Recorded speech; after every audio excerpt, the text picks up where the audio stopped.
Bismillahirrahmanirrahim.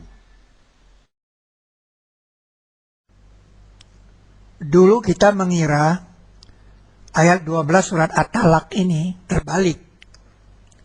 Maksudnya ada beberapa bumi di langit sana. Jadi sebenarnya sebagian dari langit seperti bumi. Tapi ayat ini mengatakan hanya sebagian dari bumi saja yang seperti langit itu. Nah, ternyata yang benar itu memang sebagian dari bumi. Karena yang dimaksud langit 7 langit ini adalah surga. Jadi hanya sebagian bumi saja yang bisa seperti surga, itu maksudnya. Di bumi ada es membeku. Di surga tidak ada es membeku. Itu makanya dikatakan, dan sebagian dari bumi seperti mereka, hanya sebagian kecil saja dari bumi. Nah, sebagian bumi yang seperti surga itu, di dalam Quran, disebut negeri yang baik. Baldatun thayyibatun. Itu adalah negeri Saba. Airnya berlimpahan, persediaan oksigennya tidak terbatas, alamnya senantiasa diremajakan kembali oleh proses-proses organis. Dan hanya satu-satunya negeri Saba yang dikatakan Baldatun thayyibatun.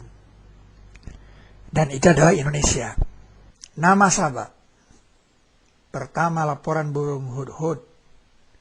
Yang kedua hutan Saba.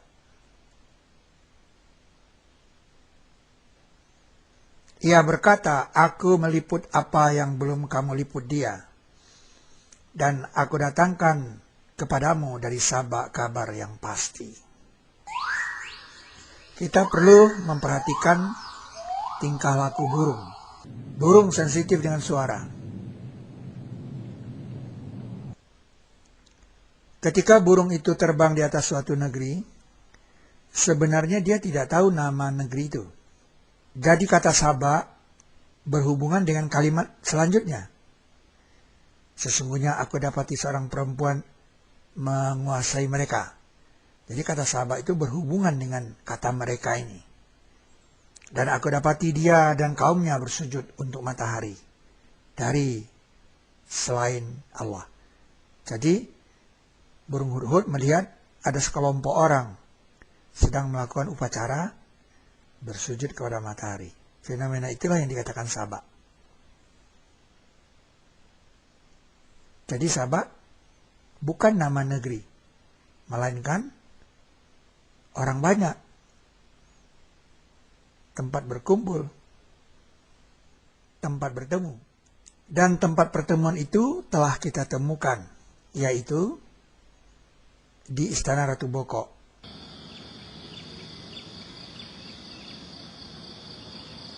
Nah, saudara, inilah tempat bersujud yang ditemukan oleh burung hudhud.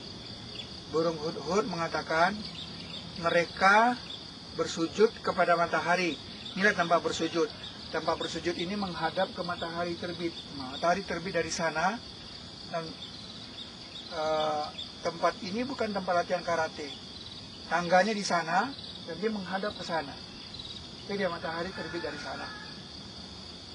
Burung hudhud melaporkan, aku dapati dia dan kaumnya bersujud kepada matahari selain dari kepada Allah.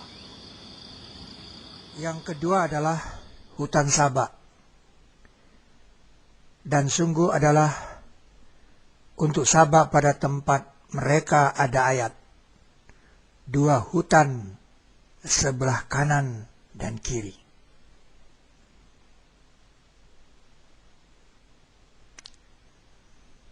Kalau di dalam Al-Quran dikatakan sebagai ayat, maka ia masih ada.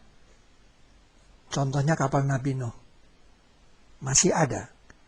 Karena dikatakan sebagai ayat. Jadi hutan Saba itu pastilah masih ada. Sebab itu kita tanya kepada orang Jawa, hutan dalam bahasa Jawanya apa?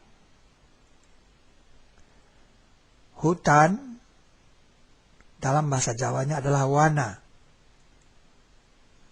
Dalam kamus Jawa Kawi Indonesia, Dr. Mahasri M. Hum Sabah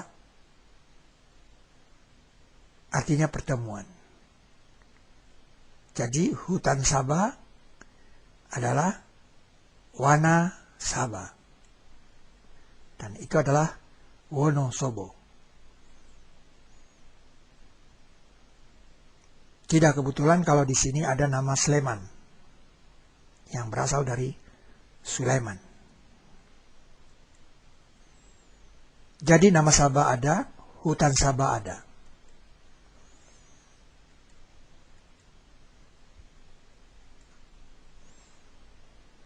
Mengapa ada? Karena ia dijadikan buah mulut. Maka kami menjadikan mereka buah mulut. Faja'alnahum ahaditha.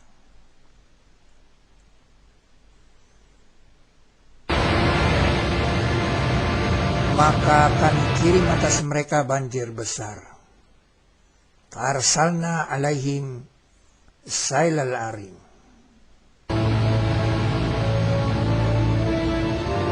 Bataskan padanya perjalanan. Laqaddarna fiha sair.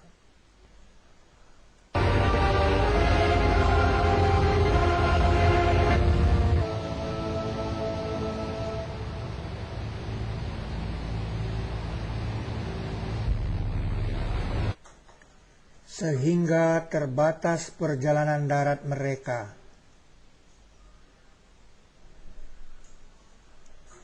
Dan kami hancurkan mereka tiap hancuran. Sekarang mereka terdiri dari 17.000 pulau. 9.000 pulau belum mempunyai nama. Dan kami hancurkan mereka tiap hancuran. Kata tiap hancuran ini, kulla mumazzakin, dikamuskan pada ayat ke-7 surat Sabah yang menggambarkan tulang-tulang yang berserakan. Ketika kamu sudah hancur tiap hancuran, sesungguhnya kamu sungguh dalam ciptaan yang baru. Jadi negeri Sabak itu seperti tulang-tulang yang berserakan. Kepalanya di Kalimantan, tulang kakinya di Sumatera, tulang tangannya di Pulau Jawa, dan tulang-tulang yang lain di Sulawesi dan di Irian. Fenomena tulang-tulang yang berserakan seperti ini tidak dimiliki oleh Yaman.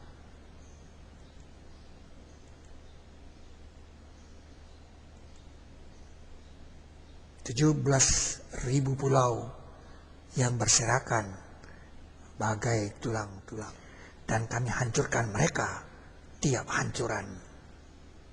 Ingatlah, Al-Quran itu bukti untuk tiap sesuatu. Tibyanan likulli syai'in. Dan penjelasan tiap sesuatu. Tafsila kulli syai'in. Maka kami kirim atas mereka banjir besar.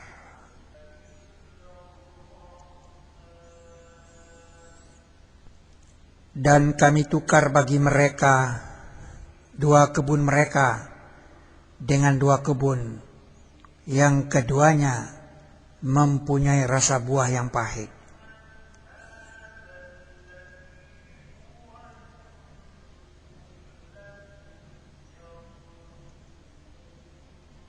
Jannataini zawata ukulin khamtin.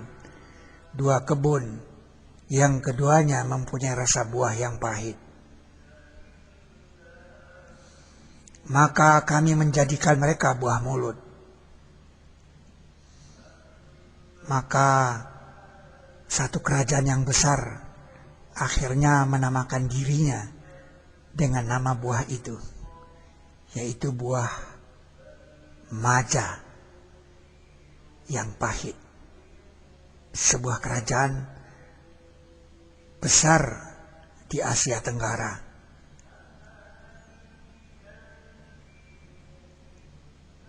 Dan kerajaan Majapahit itu, koinnya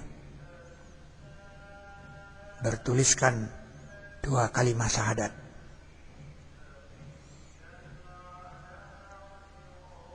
Di tengah-tengah koin ini ada lambang kerajaan Majapahit.